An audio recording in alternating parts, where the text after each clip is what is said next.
안녕하세요. 저는 제주도에서 친환경으로 레드용과와 백향과 복합병농을 하고 있는 강은주 농부입니다. 백향과 농사를 시작하게 된 계기, 더불어서 용과까지 어떻게 시작하게 되셨는지 말씀 좀 부탁드리겠습니다. 먼저 재배를 시작한 거는 용과였고요. 용과는 이제 저희 제주도에 감귤 산업이 포화 산업이 되다 보니까 감귤 이제 재배 면적을 줄여보자고 해서 이제 도하고 저희 농협에서는 백향과하고 레드 용과를 정해소득 작물로 채택을 했고, 처음에는 용과를 안 하고 싶었어요. 왜냐하면 이제 용과에 대한 선입견들이 너무 이제 밍밍한 맛에 비싸기만 하고 뭐 매력도 없는 과일이라고 해서 안 하려고 했는데, 반강제적으로 저희 남편이 영농회장을 했기 때문에 반강제적으로 떠안은 거죠. 떠안았는데 모종업자를 통해서 수입을 할 거라서 대만을 갔다 왔어요. 거기서 이제 용과 농장도 돌아보고 맛도 보고 그랬더니 저희 선입견이 와장창 깨지는 계기가 됐어요. 너무 맛있고, 그러니까 맛있다는 얘기가, 요즘 우리나라 사람들이 너무 달고 짜고 자극적인 것들을 좋아하는데, 용과가 우리 어렸을 때 산에 들로 쏘다니면서 먹었던 그 자연의 그대로의 단맛, 은은하면서 깔끔하고 영롱한 맛이 난다고 표현을 하고 싶거든요. 이 백향과는 새콤달콤하거든요. 단맛보다는 신맛이 확 다가오는 과일이라서 두 개를 조합을 했더니 은근 매력이 있더라고요. 일단은 제주도에서 재배하시는 농가 중에 친환경 재배를 하시는 농가가 없어요. 제가 친환경으로, 이왕 용과도 친환경으로 재배를 했으니까 백향과도 친환경으로 재배해보면 어떨까 싶어서 시작하게 됐어요. 제주도 외 지역에서도 수확되고 있어요? 제주도 외 지역에도 통영도 있고, 통계로 나와 있는 부분은 2만 평. 많은 면적은 아니에요. 중요한 포인트가 아무래도 기후인가요? 아니면 네, 그 기후죠. 외에도 다른 어떤 포인트가 있어요? 기후가 가장 중요한 것 같아요. 일단 기후가 안 맞으면 안 되고, 선인장이라고 생각해서 그 용과를 너무 건조하게 키우면 안 된다. 왜냐하면 용과가 카테말라 쪽에 그냥 어쨌든 중남미 쪽이 원산지라고 해도 오히려 중남미가 저희들보다 지금 수확량이 많지 않거든요. 선인장이라고 해서 좀 건조하게 키워야 되는 거 아닌가 생각을 했는데, 또 가만히 생각을 해봤더니 그 베트남도 마찬가지고 대만도 마찬가지고 하루에 스콜이 서너 차례 와요. 오히려 중남미보다 생산량이 더 많다는 거. 그렇게 생각을 하시면 이제 수분이 없어서는 안 되는 작물이기도 하고, 또 너무 뜨거우면 얘가 그 일소 피해라고 하죠. 겉껍질이 하얗게 굳으면서 딱딱해지고 죽기도 해요. 그래서 너무 뜨겁거나 또 너무 건조하면 오히려 꽃도 안 피고 열매도 좀 작아지고. 용과, 백향과를 하시는 게 얼마나 되셨어요? 저희 용과는 2020년 식재를 했기 때문에 지금 만 5년하고 한 6개월 정도 됐고, 백향과는 작년에 본격 수확을 했고 올해는 좀 줄였어요. 작년에 생각보다 판매가 좀 안 이루어지기도 했고, 백향과가 일이 용과보다 더 많아요, 실은. 제가 일하는 기간은 짧은데, 그러니까 하루 종일 수정을 해야 되고 하루 종일 수확을 해야 되고, 그래서 이거 이게 하면서 제가 알아 누울 정도로 몸이 안 좋아져서 지금은 이제 작년 대비 이제 3분의 1로 줄여놨는데, 작년에 드셨던 분이 소문을 엄청 많이 내주셔가지고 올해 주문량이 엄청 많았거든요. 많았는데 줄여놨더니 그 주문을 다 따라잡지 못해서 내년에는 작년 대비 한 2분의 1 정도 수준으로 끌어올려가지고 재배를 좀 해볼 생각입니다. 준비하시는데 들어간 뭐 초기 비용? 용과는 하우스 자체랑 T형으로 해가지고 갖춰져 있는데, 그 이중 보온 커튼이랑 자동 개폐기 이런 것들까지는 도에서 보조를 좀 받았거든요. 40대 60 해가지고 저희들이 자부담이 40이었는데 표면적으로는 한 5천만 원, 그 외에 부수적으로 플러스 알파가 4, 5천 정도 더 들어간 것 같아요. 그리고 이쪽 하우스는 원래 그 전에 그 과체류로 해가지고 지원을 받았기 때문에 추가 지원은 못 받은 상태고, 다른 분들 시설에 비해서는 조금 약간 열악합니다. 왜냐하면 다른 분들은 다 T자로 해가지고 파이프로 해가지고 이 시설을 좀 단단하게 해놨는데 저희들은 그냥 보시면 한라봉 품종을 심어 놓은 사이에 심었기 때문에 좀 간편하게 와이어줄 같은 거로 해가지고 이렇게 해가지고 했기 때문에 요거는 이제 거의 재활용한 부분도 많고 파이프도 이제 중고로 해가지고 했기 때문에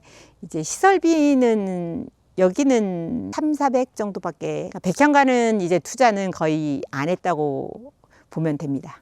키우면서 네. 어려운 점 일단은 용과도 그렇고 백향과도 그렇고 꽃이 하얗습니다. 하얀 꽃, 노란 꽃엔 무조건 총체벌레는 따라온다고 보시면 돼요. 총체벌레가 좋아하는 색이 하얀색, 노란색이기 때문에 총체벌레는 무조건 들어오고요. 또 워낙에 세대 교체가 빠른 해충이다 보니까 초기에 잡지 않으면 끝날 때까지 총체벌레로 고생을 합니다. 그래도 그나마 이제 이 백향과는 이제 총체벌레하고 진딧물만 좀 잡으면 문제가 안 되고 수확 중간에 이제 곰팡이병이 오면 이제 중간에 낙과가 되거든요. 그것만 조금 주의를 하면 괜찮은데 힘든 거는 오히려 용과입니다. 우리 입맛에는 싱거워 보이지만 브릭스로 쟀을 때는 당 함량이 많게 나올 때는 17브릭스까지 나오기 때문에 벌레가 엄청 많이 꼬여요. 특히 개미하고 진딧물은 사시사철 꼬이고 아까 말씀드렸다시피 총체벌레는 늘 있고 거기다가 이제 얘가 그 허니두라고 해가지고 계속 이제 감로를 배출을 해요. 그러니까 이슬처럼 맺혀 있는데 거기에 그 감로가 마르면서 떨어지는 게 아니고 그 감로에 곰팡이가 달라붙어요.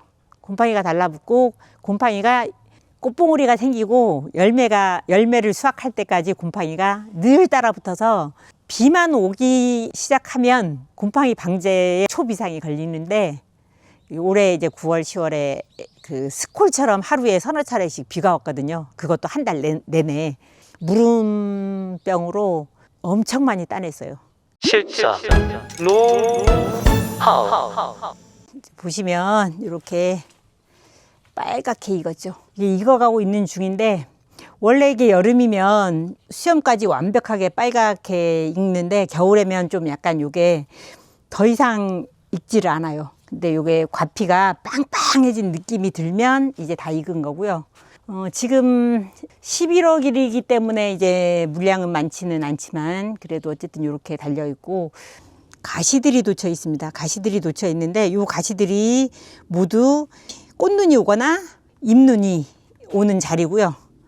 이게 그러니까 결과 부위라고 보시면 됩니다. 그리고 얘는 캠식물이라고 해가지고 돌나물과의 식물이고 선인장과가 다 그런데 기공을 낮에는 닫고 밤에 엽니다. 그래서 광합성을 할 때 필요한 이제 이산화탄소를 낮에는 기공을 닫기 때문에 밤에 흡수를 해서 이제 광합성을 돌리기도 하고요.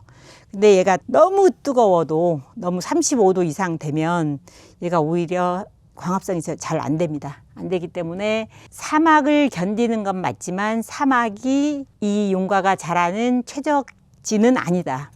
그런 걸 일단 말씀드리고 싶고 그리고 얘가 마르면 일단 성장이 멈추고 과일 사이즈가 작아져요.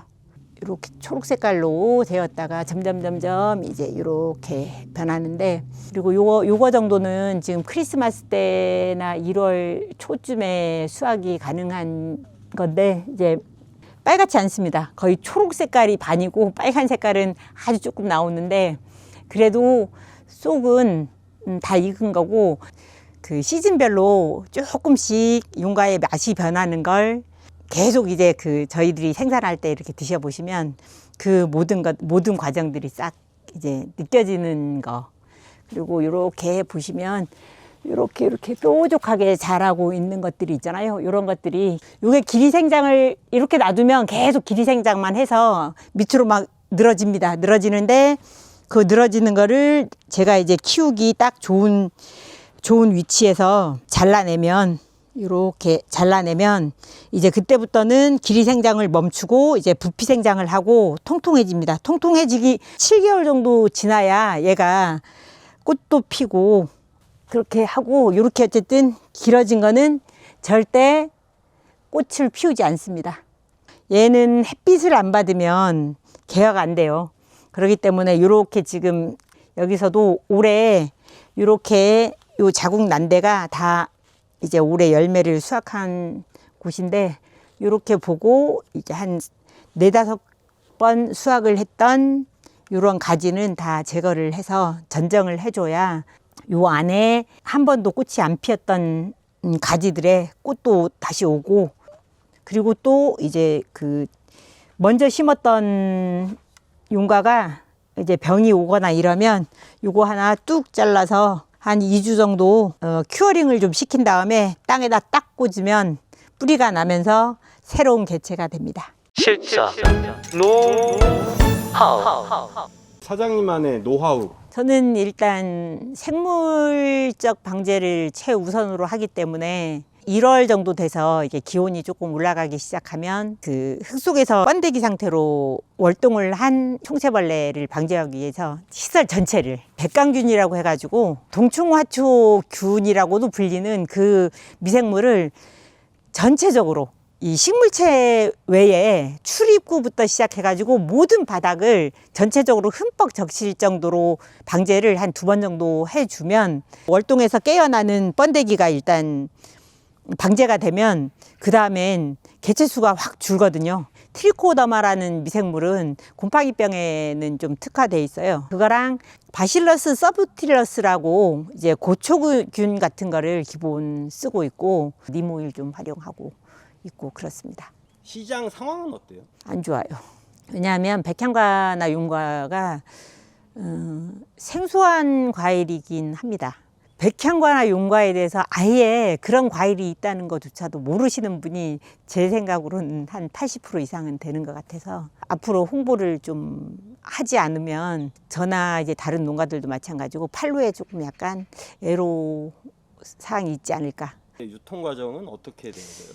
저는 네이버 스마트 스토어팜에 조금 나가기도 하고, 그리고 전 인스타그램 좀 활용을 하거든요. SNS 거죠. 그러니까 거기다 이제 블로그도 좀 하고 이래서 보통 검색을 통해서 많이 일어납니다. 일정 물량은 농협으로 납품을 하게 돼 있어요. 그러면 농협에서 하나로마트 라인은 농협을 통해서 나가기 때문에 육지부에 있는 대형 하나로마트에서는 제주도 열대과일 대전 이런 걸로 해가지고 이벤트 같은 것들을 진행하는 걸로 알고 있고 그 라인으로 많이 나가죠. 백향과를 또는 용과를 재배하시려는 분들에게 네. 권한다, 안 권한다? 저는 반반입니다. 이유는요? 백향과 하면서 저희 실은 저 남편하고 법원에 갈 뻔했거든요. 왜냐하면 백향과나 용과나 보시면 구조적으로 하루 종일 서서 일할 수밖에 없어요. 종일 서 있는 게 너무 힘들다. 쉬면 안 돼요. 왜냐하면 백향과도 마찬가지고 용과도 마찬가지고 개화가 단 하루밖에 안 되기 때문에 용과는 다행히 저희는 이제 자가 수분종이라서 그래서 수분 작업은 용과는 안 하지만 백향과는 일일이 붓으로 수분 작업을 해줘야 되는데 그게 하루에 10시간을 할 때도 있어요. 10시간을 하고 그게 2달을 합니다. 그러고 나면 진짜 집에 가면 녹초가 돼요. 그걸 견디지 못하는 사람은 도전하지 마시고 그래도 어쨌든 2달 동안 힘들게 일하고 나면 나중에 달콤한 이제 열매가 주어지니까 그걸 견딜 수 있는 분들은 하시라. 대표님의 농사 계획이 있으시다면요? 생각을 해보면 우리 사람들이 너무 이제 환경을 너무 등한시하게 생각한, 특히 또 농업적으로도. 그래서 이제 저는 비료 사용 같은 거 이런 것들을 최소로 줄여 나가려고 하기 때문에 저희들이 이제 재배하고 있는 다른 작물들이 있거든요. 미니 단호박 같은 거 이런 것들도 몽땅 이제 친환경으로 해가지고 무투입을 하기에는 좀 그렇지만 어쨌든 자재 사용을 최대한 줄여가지고 토양 오염 같은 것도 줄이고 이제 그 환경 오염도 줄여 나갈 계획입니다. 네, 감사합니다. 오늘 인터뷰 너무 감사드리고요. 네, 감사합니다.